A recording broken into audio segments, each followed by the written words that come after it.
Cultural Escola de Línguas Millennium.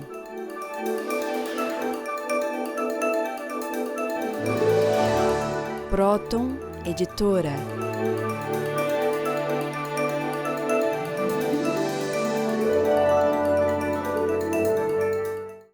Boa noite, telespectadores do nosso Homem Universal. Hoje nós vamos aqui tratar das ideias, das descobertas que Norberto Kepp colocou no seu livro A Consciência. Esse livro foi publicado em 1978, a primeira edição em São Paulo, e ele marca uma grande virada, um grande passo adiante que esse psicanalista deu em relação à ciência da vida psíquica. A partir daí, todo o conceito sobre inconsciente, sobre a consciência, então foram modificados. E Kepp começou então a desenvolver aquilo que depois muitos vieram a chamar de a psicanálise da consciência, e não a investigação tanto do inconsciente, como Freud propôs, mas uma verificação do porquê o ser humano adoece e de que ele adoece quando ele rejeita a consciência que ele tem. Toda essa base metafísica, filosófica, mesmo psicológica desse livro, traz assim um cabedal enorme, muitíssimo útil a qualquer pessoa que queira trabalhar com pacientes a nível de psicoterapia ou mesmo a nível de recursos humanos, a um trabalho no geral com o ser humano. Porque o que nos caracteriza mais do que qualquer coisa, que nos difere dos outros seres vivos, justamente é esse atributo contra o qual nós tanto lutamos. Kepp escreve então aqui nesse livro, por exemplo, na página 27, que a conscientização parece-me a resposta para todos os problemas psicossociais, tornando-se, portanto, alfa e o ômega, causa e efeito de qualquer desenvolvimento humano. Essa questão, né, Cláudia, sobre a consciência é uma questão mais moderna do que a questão do Freud, né, Sigmund Freud, porque quando ele nasceu, quando ele viveu na época vitoriana, em que havia uma censura exagerada às questões sexuais. Então era uma época mais amena na sociedade, porque era o tempo em que viviam os nobres, né? Havia a Belle Époque lá na França, em que o povo vivia mais ou menos num ambiente assim, ameno, enquanto que o freudismo, ele foi criado baseado então no relacionamento humano. Então até agora, quando um analista freudiano faz uma análise, ele procura ver essa questão do relacionamento, principalmente pai, filho, mãe, filha, colocando a questão de complexo de Édipo, né? De maneira que, se a moça, por exemplo, tem um problema grave, então a psicanálise freudiana geralmente admite que ela tem um complexo de Elétra. Quer dizer, ela não aceita a mãe porque a mãe está entre ela e o pai, como se o pai fosse objeto de maior amor da filha. A mesma coisa o rapaz, né? Se o rapaz tem o complexo de Édipo, como Freud fala, ele tem raiva do pai porque o pai é um empecilho para ele gostar assim da mãe. Então o Freud colocou a problemática na questão assim de relacionamento social e sexual também afetivo, né? E ele achava que, havendo uma diminuição da censura, quer dizer, à medida que a pessoa fosse entrando no interior dela para perceber esses impulsos sexuais, afetivos com o pai ou com a mãe, a pessoa iria melhorando. E até a Melanie Klein, que seguiu Freud, mas mais no sentido do sentimento de inveja. Então a Melanie Klein chegou a dizer que o indivíduo assim que tem uma vida sexual normal, Então seria um indivíduo normal. Quer dizer, um indivíduo que tivesse uma vida sexual seria normal, e caso contrário, não. E nós sabemos, né, que atualmente, que justamente as pessoas que têm mais impulso sexual, assim que não têm, vamos dizer, controle sobre a sua vida instintiva, são as pessoas mais doentes. Mesmo que o Freud admitisse que a criança era necessário ela ser frustrada. Quer dizer, a criança não poderia ter tudo o que quisesse. O Freud admitia isso. Mas mesmo assim, eles viram depois que a ideia do Freud desencadeou a década de 60, né, da liberdade total. Aí veio Herbert Marcuse, que era um pensador alemão, e ele achava que a sociedade devia liberar praticamente a vida assim, afetiva, sexual. E houve então essa liberação e o ser humano se tornou cada vez mais doente. Então quero dizer isso, que o problema não estava bem no que o Freud chamava de frustração sexual como causa da neurose. Depois veio Alfred Adler, que era médico do próprio Freud. Então, ele achava que a problemática do ser humano estava no sentimento de inferioridade. Que o indivíduo que se achava assim, muito inferior, ele não conseguia melhorar na vida, não conseguia subir. Então teria que ser analisado sobre esse prisma. Depois também tivemos o Jung, né? Carl Gustav Jung. E o Jung achava que a problemática fundamental do ser humano estava ligado também ao inconsciente, mas do passado, que é como o DNA, né? O ácido desoxirribonucleico que formaria o núcleo central do corpo, haveria também esse ácido na vida psíquica. Haveria um núcleo também que seria um inconsciente coletivo. Então, que o ser humano seria vítima de uma genética. Depois vieram outros autores, né? Veio Viktor Frankl. Ele procurava mais a questão da consciência. Que o indivíduo consciente era o indivíduo que venceria todos os problemas da vida. Ele esteve 4 anos num campo de concentração e lá ele conseguiu salvar muitos companheiros, assim, estimulando a realização de qualquer coisa importante.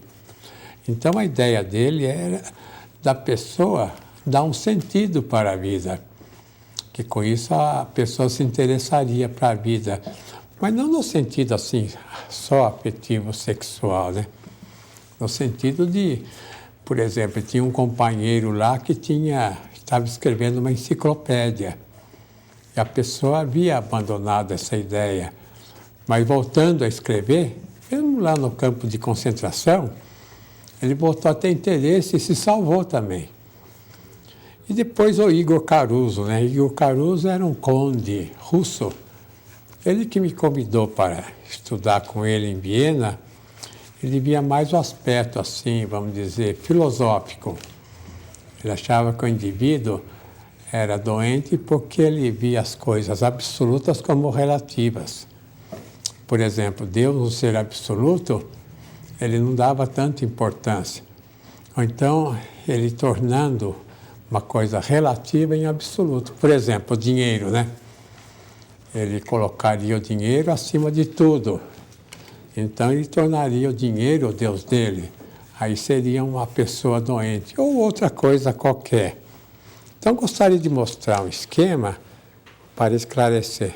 Então, veja lá, no esquema tem a realidade verdadeira que eu pus ali. Então, eu coloquei logo lá em cima a consciência, né? A consciência que eu falo seria a consciência de todos os elementos que vêm de cima. Que, por exemplo, a consciência do bem, a consciência da beleza, da estética, a consciência da verdade, Agora, voltando no esquema, existe entre a consciência e o inconsciente lá embaixo, olha lá, o inconsciente é a pseudo-realidade. Então existiria uma censura. Essa é a ideia freudiana, né? Que o indivíduo censuraria o que está no inconsciente aí embaixo. E ele achava que no inconsciente estariam as ideias, não só a parte negativa, o que ele chamava de tendências assim, negativas, tendências imorais até, como também todo bem que a pessoa tivesse. Então a neurose seria essa censura aí que a pessoa colocaria. De maneira que, vendo aí no esquema, nós criamos um outro quadro, veja aí, em seguida, Círculo da Vida. Olha lá, o Círculo da Vida mostra que no interior do ser humano existe o bem, a verdade e o belo, né? Mas existe também a deturpação, a negação e a omissão. Então, a neurose seria o quê? A definição que eu dei da neurose está no livro A Libertação. Tem o livro aí, Cláudio? A Libertação? Este livro aqui. Então, esse livro mostra o seguinte, que o indivíduo fica neurótico por omitir, por deturpar ou negar a verdade. Aquele conceito que eu tirei de Tassiano, que ele era da Síria, mas também ele havia copiado do próprio Platão, Aristóteles, que o mal, portanto a neurose, a doença, é a negação do bem, a negação da saúde. Então o indivíduo não pode, por exemplo, ficar doente se ele não tiver saúde. Ele não pode cometer erro se ele não estivesse no bem.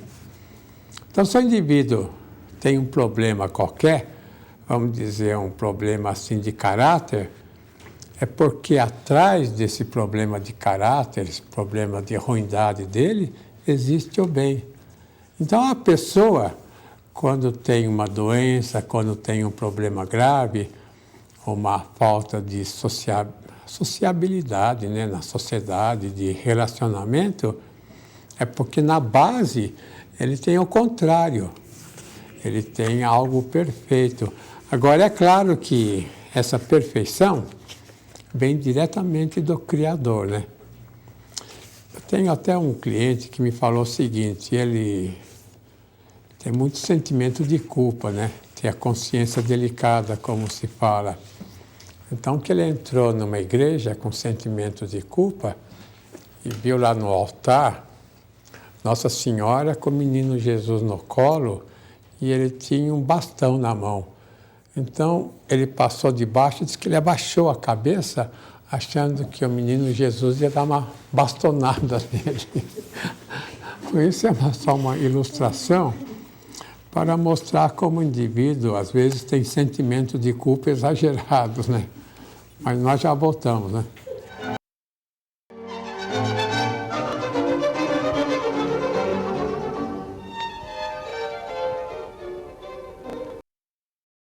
A key inversion in science. Always we are trying to extract energy from a material element. And its negative consequences. We provoke serious imbalances in nature. Corrected now with the Kepi Motors disinversion of physics. And we developed a way to have mechanical power with very little electricity. This will make a big change not only in energetic efficiency, but also it will bring better energy in homes because it's magnetic energy. The Kepi Motor, new technology for a new world.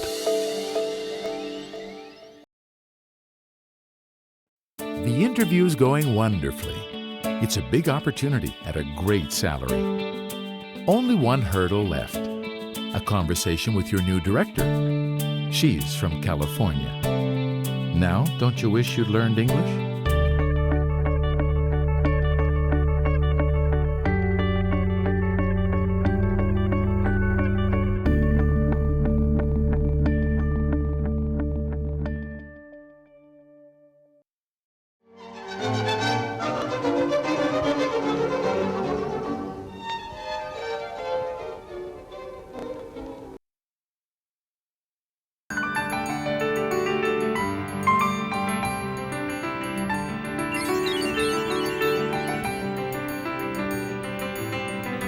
Nesse livro, A Consciência, o Dr. Kepp já traz um importantíssimo conceito, que é bom para aqueles que praticam, né, qualquer espécie de terapia com pacientes na área de saúde física, saúde psíquica, para educadores. É o seguinte: a psicoterapia não pode eliminar um comportamento patológico simplesmente, eliminar um sintoma, mas principalmente tem que conscientizá-lo, usar a consciência como terapia, sob pena de ser criada uma patologia em cima da outra. O que o Dr. Kepp quer dizer com isso, né, Dr. Kepp? A questão da máscara, já sendo a doença do indivíduo, já é a máscara que ele quer usar para ele e para os outros. E se ele, então, busca uma psicoterapia para se tornar diferente, para melhorar, entre aspas, para mudar determinados comportamentos, ele vai fazer todo o esforço, todo o empenho para colocar uma terceira, quarta, quinta máscara, uma sobre a outra, se distanciando, então, da possibilidade de se terapizar, de se tornar mais são, mais descontraído. Isso não é muito fácil de entender, né, Dr. Kepp? Mas é um conceito fundamental. Uma vez, né, eu já falei várias vezes na TV, o Freud foi visitar um hospital, acho que em Bisclese, lá na Suíça, com o próprio Jung, que trabalhava lá como psiquiatra. Então, ele saiu muito impressionado com a questão da inveja que ele notava nos doentes graves. Então, ele comentou com o Jung que ele achava que na base também haveria muita inveja para a pessoa se tornar doente. Então, aí o Jung quis, como se fala, né, pegar o peão assim na unha, para ele mudar a teoria dele. Mas o Freud não conseguiu, porque já tinha uma certa idade, mudar essa teoria que atualmente chamam de pansexual. Então eu gostaria de mostrar um quadro que esclarece essa questão. Veja lá, consciência é igual a sanidade, né? Veja, lá em cima eu escrevi sabedoria. A sabedoria vem com maior consciência, seja ela 100%, que é totalmente rara, impossível, só os anjos devem ter isso, 50%, né, que a média é maior, ou então, no caso mais grave de psicose, né, 50% a 0%. E agora, veja lá embaixo, que a doença, se é 0% de inveja, embaixo mostra a inveja, né? No outro triângulo, né? A pessoa é mais sã. Se é 50%, que é geralmente a média, a pessoa é neurose, com esses problemas assim que a maior parte tem. Ou então, se tem uma inveja muito grande, perto de 100%, aí nós temos a chamada psicose, que é a doença mental grave, que é a esquizofrenia. Então veja lá embaixo, inconsciência é igual a enfermidade. Então eu quero dizer o seguinte, que a questão do indivíduo ser inconsciente é a questão da inveja. A inveja é um processo pelo qual o indivíduo rejeita a consciência, porque a consciência é o bem.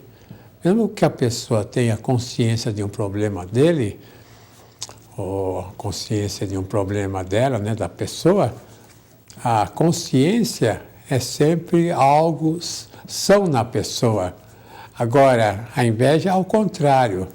A inveja é a ausência, então, dessa sanidade, e é praticamente o desconhecimento, a rejeição ao conhecimento do bem. A pessoa, voltando lá no esquema, esclarece bem. Veja, de 50% para cima, lá em cima, na questão da consciência, então estão aí os artistas, os indivíduos idealistas, né? Os grandes assim pensadores, teólogos, etc. E lá embaixo, né, quando a inveja é grande, lá do outro lado, então estão aí toda a humanidade mais doente. Talvez 70% da humanidade está embaixo.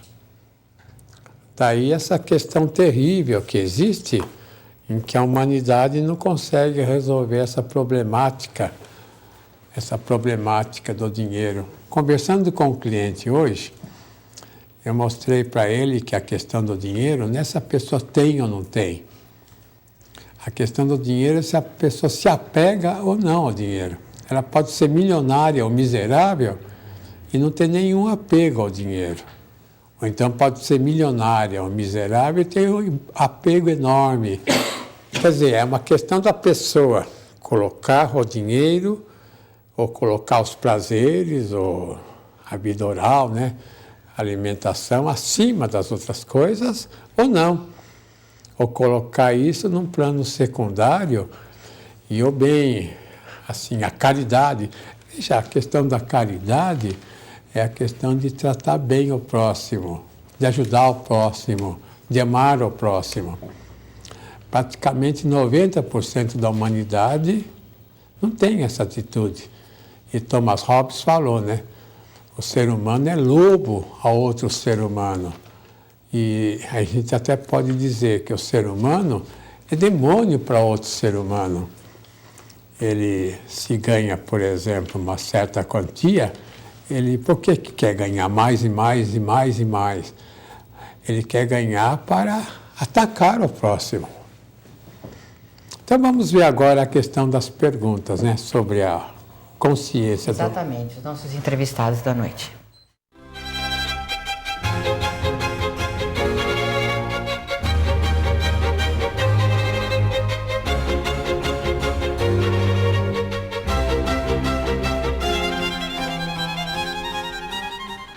Então, a consciência, no meu entender, é a base de tudo.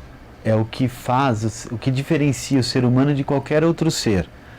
Porque os animais, as plantas, eles têm também sentimentos, né? Inclusive até um pequeno raciocínio, né? Que a gente nota em certos animais.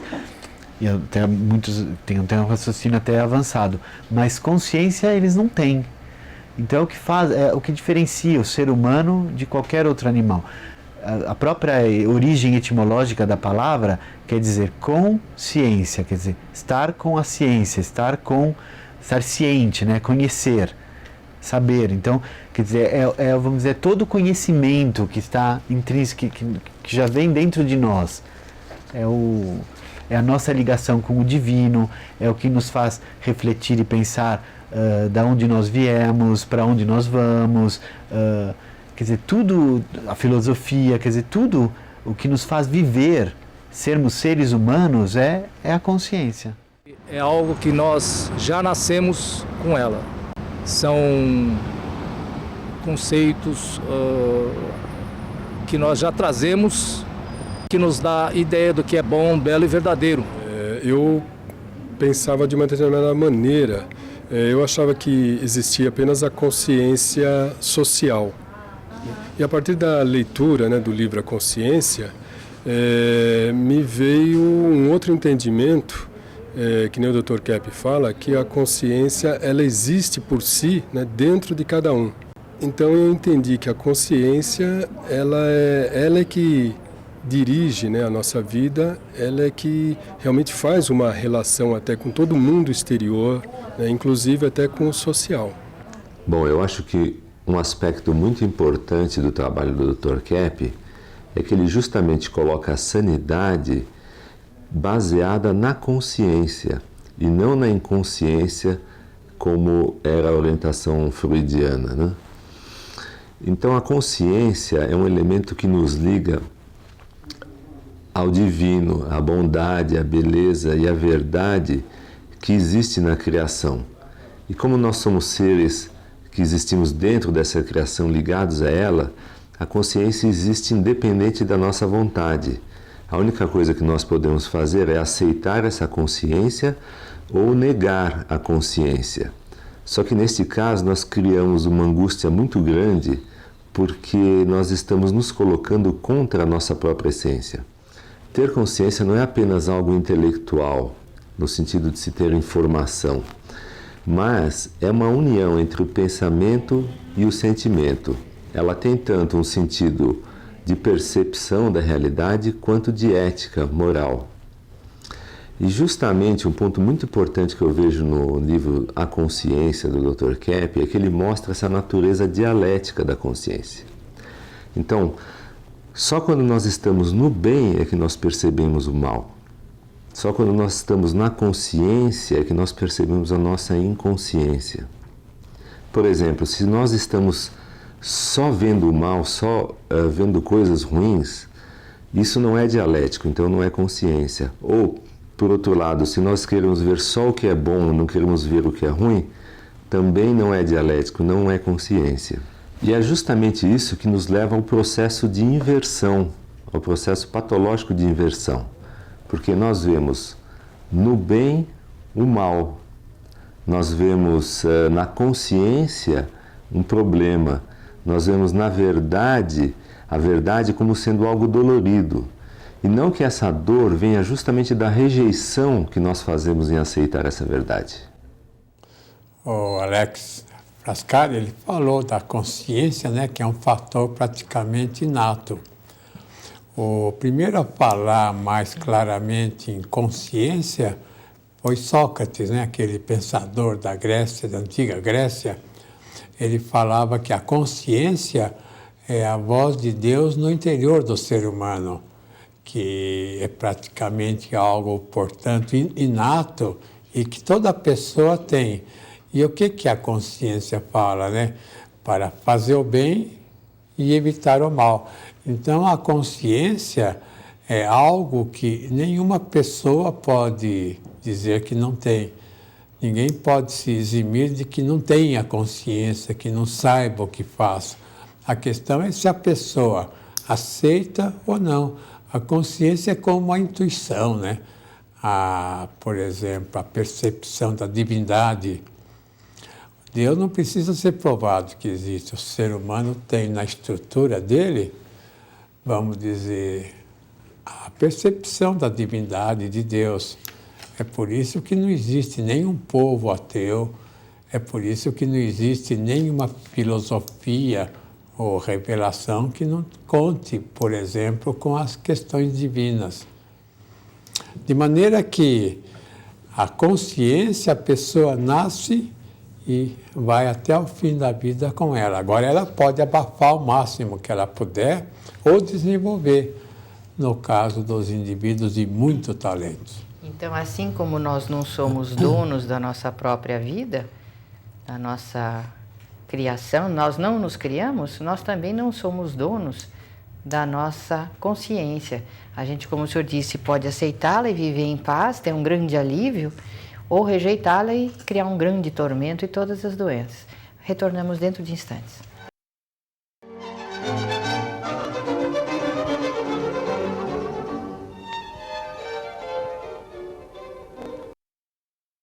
Apoio Cultural, Escola de Línguas Millennium.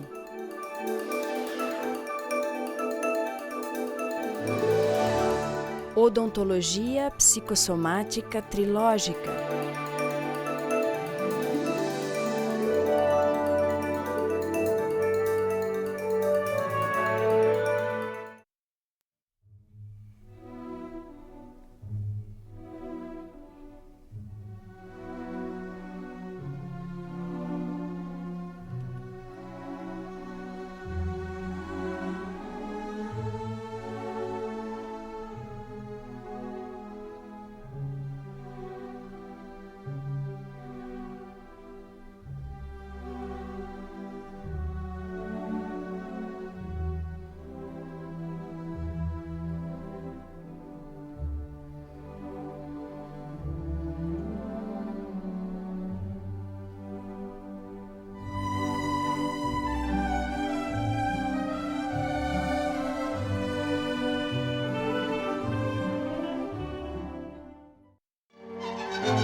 segmento anterior, Dr. Kepp, o senhor fez uma relação entre alienação, inveja e luta contra a consciência. Quer dizer, a consciência seria o oposto, então, da inveja. A inveja viria para se opor à consciência, né? E seria a causa principal das doenças. Então, a primeira luta contra a consciência que acho que o ser humano estabeleceu, quando ele ainda não tinha erros, foi contra a consciência da beleza, da verdade e da bondade. Portanto, a inveja por excelência. E a partir daí ele começa a esconder uma consciência após a outra e vai fazendo um erro após o outro, criando uma doença em cima da outra. E uma destruição em cima da outra. Eu estou me lembrando, o senhor estava falando a respeito de um caso que aconteceu comigo com uma paciente lá em Nova York. O senhor gostaria que eu contasse? Aliás, ela era uma chefe de um departamento de uma universidade lá em Nova York, fazia análise comigo. E um dia ela foi à sessão de análise e eu tinha uma rosa que eu tinha ganhado há pouco tempo de um cliente em cima da mesa, com aquele cabo bem grosso e uma rosa polpuda, muito bonita. Ela disse, puxa, mas que rosa maravilhosa. E deitou-se, fez a sessão. Quando terminou a sessão e eu olhei para a rosa, ela tinha como que sofrido um corte, como um estilete em diagonal. Parte do cabo tinha permanecido no vaso e parte da rosa estava caída no chão. Eu examinei, não havia nenhuma possibilidade, Dr. Kepp, com aquele talo tão grosso, de ter havido uma quebra, porque ela não quebraria, ela iria só vergar, não cair daquela forma perfeita de corte. Então foi uma das demonstrações de efeitos de paranormalidade, de força psíquica, de inveja, que tanta gente comenta, né? Eu conheço uma senhora, tem uma certa idade, ela é muito invejosa, então quando ela ia visitar uma família, então as famílias que a recebiam escondiam as crianças, plantas, por exemplo, delicadas como a venca, eles escondiam, porque onde essa senhora entrava, até trepadeira, muito bonita, morria, as crianças ficavam doentes. Conhece nessa ideia de quebrante, né? Quebranto, não sei como fala, que mal olhado do adulto pode até adoecer uma criança. Então é muito comum acontecer isso, de até animais, né? Sofrerem um colapso quando uma pessoa invejosa chega perto. O Ivaí estava contando que a irmã dele foi numa festa com sandálias. Então, uma colega, o Ivaí, o senhor conhece, né? Põe a máquina nele para o pessoal perceber. Então, a irmã tinha sandália e, então, uma colega elogiou a sandália porque, evidentemente, ela estava com inveja. E aí as duas fitas da sandália se partiram. Então, veja como é interessante a questão da doença, né?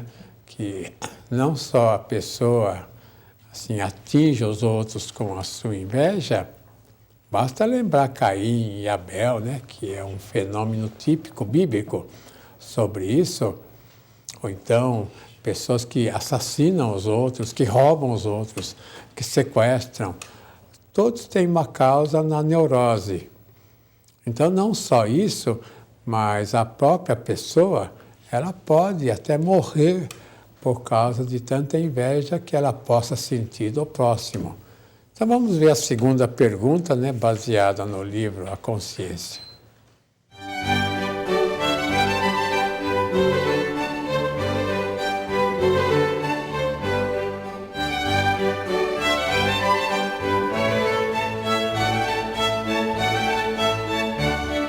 As dificuldades são muitas. No próprio livro A Consciência, o Dr. Kepp coloca nessa questão de que da inversão, né? Então, já nesse livro já é o início, quando ele começa a falar sobre a questão da inversão, que depois ele desenvolve mais profundamente, né?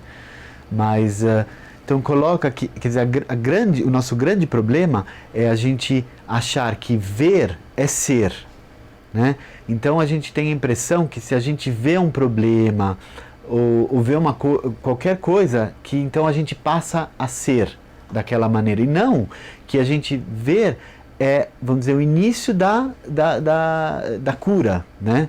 Então a gente tem ideia, por exemplo, que se você está num trabalho e de repente sua mesa está toda desarrumada, então de repente você pensa, nossa, como está tudo desarrumado. Pensa que é naquele momento que isso está acontecendo, então vai lá e arruma, vamos dizer, né? E não que a gente sempre é assim, e que de vez em quando a gente percebe um problema ou qualquer coisa, então a gente tem a possibilidade de arrumar, de melhorar. Então, por exemplo, se naquele momento eu percebi que estava desarrumado, fui lá e arrumei. Se eu não percebesse, ficaria desarrumado sempre.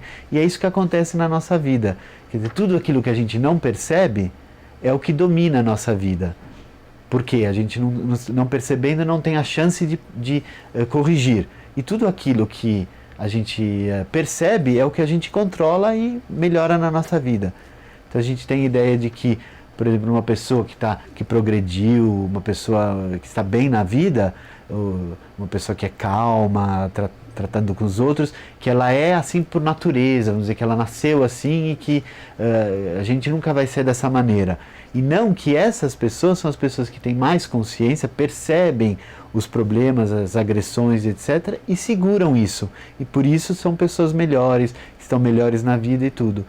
E a gente não percebendo, a gente não tem a chance de segurar, então está sempre numa situação inferior. A grande dificuldade para se ter consciência no mundo moderno, eu acho que é esse conceito que nós aprendemos em nossas escolas e principalmente na área da saúde, é o conceito de tornarmos com muito conhecimento intelectual. E isso nos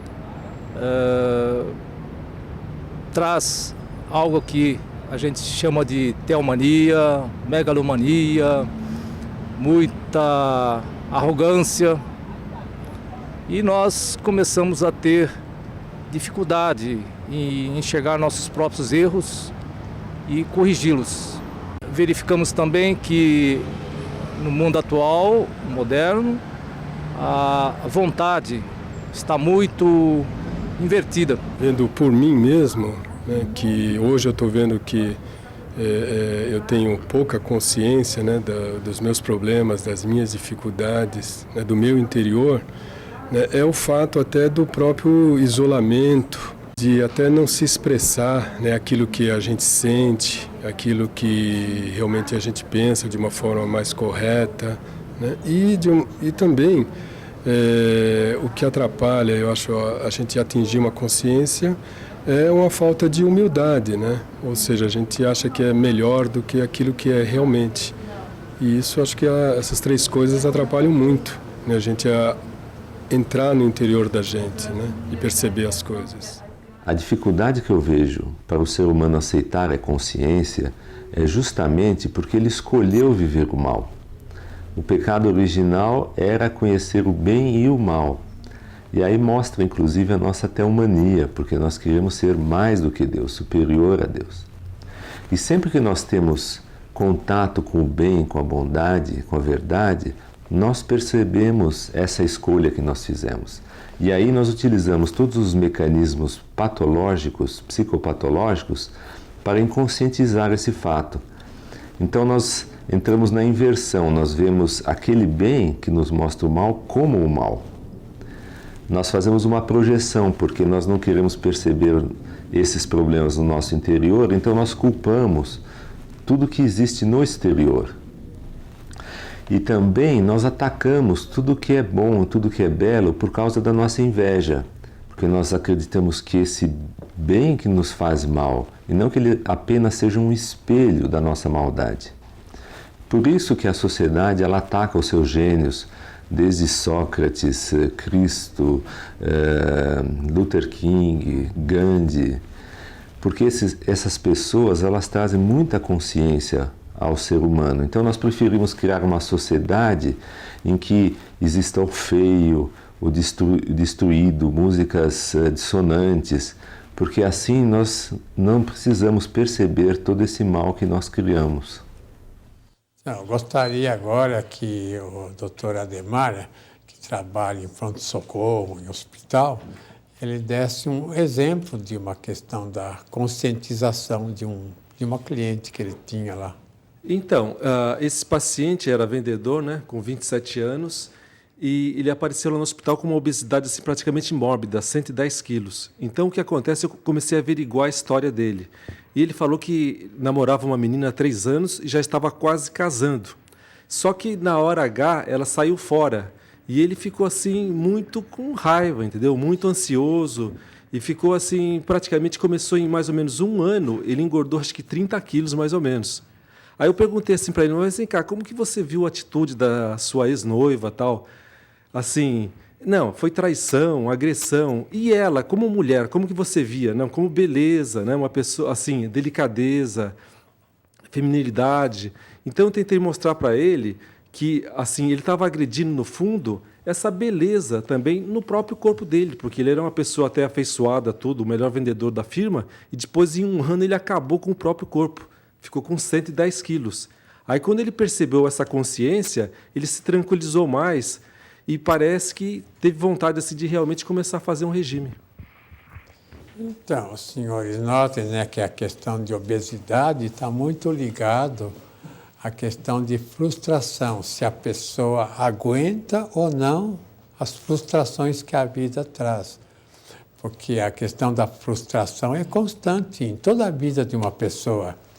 Então, se a pessoa é madura e aguenta a frustração, ela não vai comer demais, ela não vai se desesperar para ter mais dinheiro, tanto mais dinheiro, ou prazeres na vida. Ela aguenta a frustração.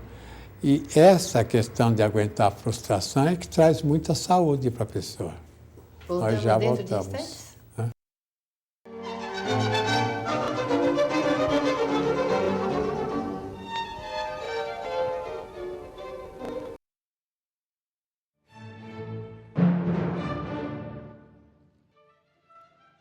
Eu quero convidar os senhores para todas as semanas fazerem uma terapia pela TV com o nosso programa Stop a Destruição do Mundo.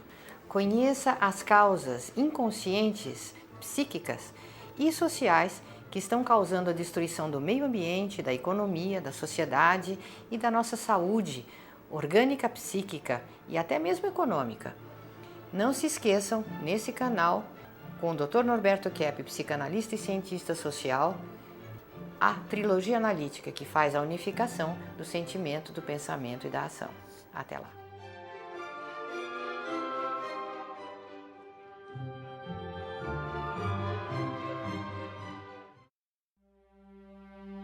O mais original escritor contemporâneo no mundo, segundo o Centro de Pesquisa Científica Nacional da França. Nesses tempos de incerteza e conflito, surge um trabalho de extraordinária clareza moral, visão e esperança. O psicanalista e cientista social brasileiro, Norberto Kepp, escreve com sabedoria e autoridade sobre assuntos realmente relevantes, como curar as doenças, como a ciência invertida está destruindo a natureza e o que fazer em relação a isso, encontrando nossa espiritualidade, estruturando uma sociedade verdadeiramente justa.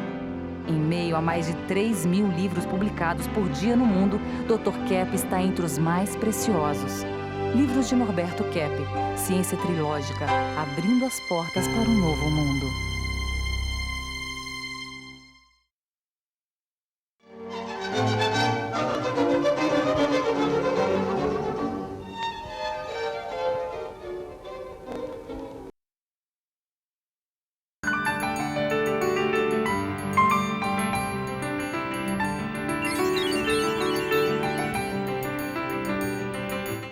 Eu acho que a leitura desse livro, Dr. Kepp, em si mesma, ela é terapêutica, além de ser, como eu já disse no início do programa, um instrumento fundamental para o entendimento de como lidar com os clientes. Porque, por exemplo, se um cliente na terapia ele começa a dizer que ele está pior, é porque ele está percebendo o que é pior nele.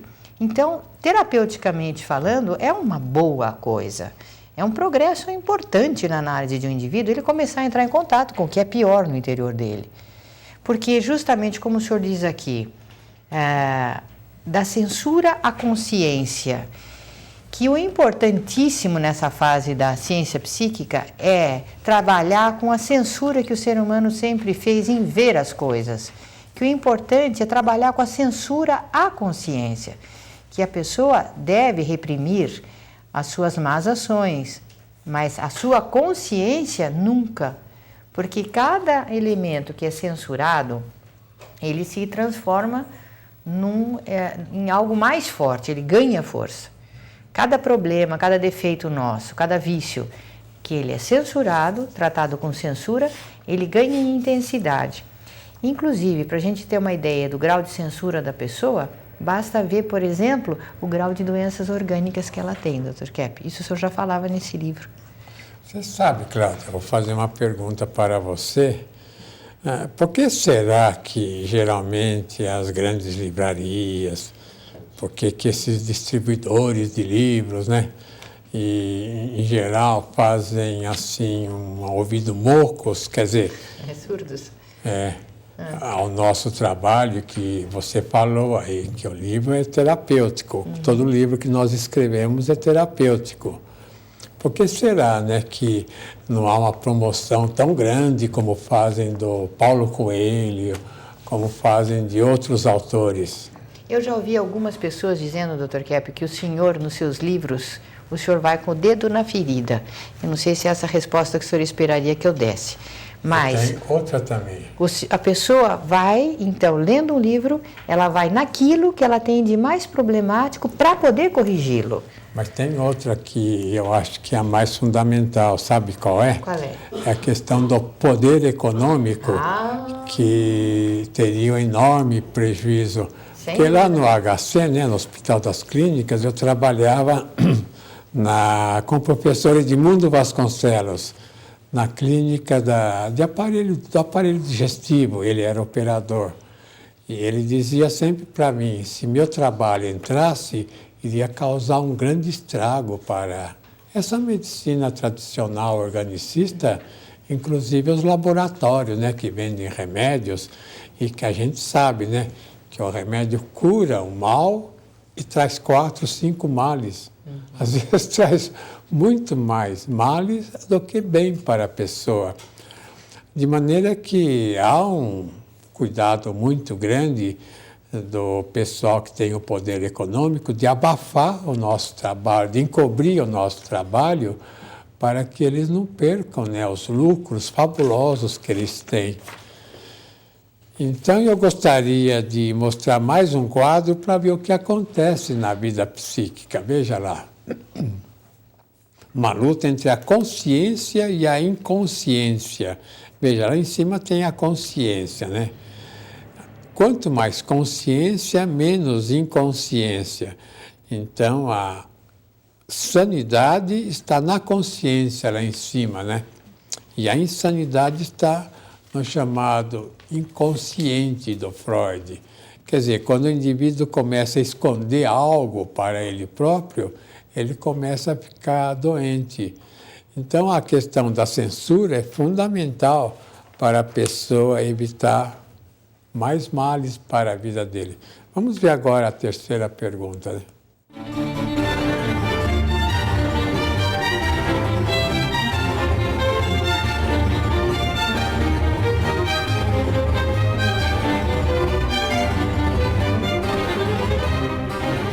Então, sem dúvida nenhuma que a consciência é fundamental. Como eu falei, eu acho que é a base de tudo. E é o que nos faz sermos seres humanos. Quer dizer, o ser humano, a base dele é a consciência. E é a nossa ligação com o divino. Então, é como se fosse o toque divino no ser humano. É o que faz o ser humano ter qualquer ligação com Deus, ser o que ele é, né? A consciência é fundamental porque somente ela, com o seu conhecimento verdadeiro, nos traz de volta a realidade e a saúde. Caso não aceitemos a consciência, nós vamos para o lado das vontades invertidas. Isso nos traz em oposição à consciência, que é a parte ética, e começamos a desenvolver sentimentos de culpa, que nos traz, no final, as doenças. Se eu não tivesse o mínimo de consciência, né, era como se eu tivesse numa escuridão e estivesse tateando as coisas, né? Se a pessoa não percebe um pouco as coisas no mundo, né, dentro de si mesmo, ela é como se ela fosse uma pessoa sem visão, né? Ou seja, cega para as coisas boas, né? Eu não sou um religioso assim, mas a gente percebe que o que as religiões defendem, né, ou pregam, é essa consciência, né? É um paraíso, né, que existe, né? E que a gente precisa então retornar a esse paraíso, a essa consciência, né, e logicamente percebendo, né, as nossas falhas, né, os nossos chamados pecados, né, as nossas más intenções. É com isso, né, com essa consciência que a gente pode realmente viver melhor. É muito importante aceitarmos a consciência, porque quando nós aceitamos a consciência, nós estamos nos colocando em harmonia com as leis do universo. A consciência é a ligação que nós temos com essa energia essencial. Quando nós aceitamos a consciência, nós recebemos essa energia. Quando nós negamos a consciência, nós cortamos o contato com essa energia essencial e entramos num processo de entropia, que é um processo de degeneração, e que é a origem, a causa principal das doenças orgânicas e que pode nos levar até a morte. Então eu diria assim: se você quer conhecer, tenha consciência. Se você quer ser criativo, tenha consciência. Se você quer ser são, tenha consciência. A consciência tanto do bem que existe, como do mal que nós fazemos. Eu acho que a única saída para o ser humano é ele agir no bem e aguentar, aceitar essa consciência do mal que ele pratica. Talvez isso seja o que Cristo dizia, que é a cruz que nós temos que carregar. Então, como os senhores estão vendo, a pessoa, a única coisa mais importante na vida psíquica, o fundamento, a principal, né, é praticamente a consciência. Mesmo se um dia a pessoa não existir mais neste mundo, o único elemento que vai levar para a eternidade é a consciência, né? É o bem. A consciência é o bem, praticamente. O restante a pessoa não leva. O restante, vamos dizer, a inconscientização, a inveja, a raiva, ódio, mania, etc., isso tudo não segue, porque é a negação ao que existe. Então, eu gostaria que o Ortiz falasse algo a respeito da consciência. Então, Dr. Kepp, o que eu achei mais interessante nesse livro que o senhor escreveu foi o senhor mostrar que não existe assim um inconsciente, no sentido que o Freud falou, de algo assim natural, que existe por si, mas que sim existe a consciência, e que a pessoa inconscientiza, então ela esconde os problemas e cria num setor assim do inconsciente. Mas aí, por que isso adoece a pessoa, né? É porque não é bem uma coisa que a pessoa esconde uma vez e fica lá escondida e acabou. Ela tem que fazer um esforço constante, é um processo de inconscientização contínua que ela tem que ficar fazendo para esconder tudo aquilo. E é um dispêndio de energia tão grande que ela adoece, né? Eu acho que é por isso que quando ela faz a psicoterapia, um momento que ela relaxa, ela consegue sanar muitas doenças, né? Então, como o Ortiz falou, né, é um esforço contínuo para a pessoa adoecer, é uma inversão. Eu gostaria de mostrar mais um último esquema que esclarece essa questão. Veja lá, eu pus a máscara, é a superfície, né? É o fingimento. Então, eu pus aí uma roda em que ao redor da roda tem a máscara, né? Nesse elemento aí, a máscara é aquilo que a pessoa mostra. Mas essa máscara que a pessoa mostra é uma, vamos dizer, é uma coisa etérea, uma coisa que não existe. Então, ninguém vai sair na sociedade dizendo que ele é assim ou é assado. Então, o restante lá do esquema, veja lá, depois da máscara vem a arrogância da pessoa, né? As manias de grandeza, atitude agressiva fora de si, a inveja. Então, tudo isso rodeia o triângulo. O triângulo é a essência fundamental. Antes, a pessoa vivia mais nesse triângulo, que era o elemento essencial. Depois, por causa da arrogância, da inveja, da raiva, das fobias, a pessoa não deixa mais existir esse elemento essencial na vida. E é por isso que o mundo está nessa confusão. Então, veja lá embaixo o que eu escrevi. O ser humano quer viver no que não existe por si. Quer dizer, ele quer viver nessa máscara, que é algo totalmente superficial e não existente. É um fingimento, só ele finge uma coisa que ele não é a vida toda. Inclusive, Dr. Kepp, se a gente quiser saber por que uma pessoa briga com outra, porque está rejeitando a consciência que o outro traz. Por que a sociedade prende as pessoas nas cadeias? Porque está rejeitando a consciência que esses indivíduos trazem. Por que as pessoas rejeitam, né? Isolam-se, porque estão rejeitando a consciência que os outros trazem. Então, a briga que o ser humano tem com o outro, com países, com instituições, com o trabalho, com o patrão, com a mulher, com os filhos, é a briga que ele tem, antes de mais nada, com ele mesmo, com a sua própria consciência que ele não quer ver. Então, voltamos, né, na semana que vem. Até lá.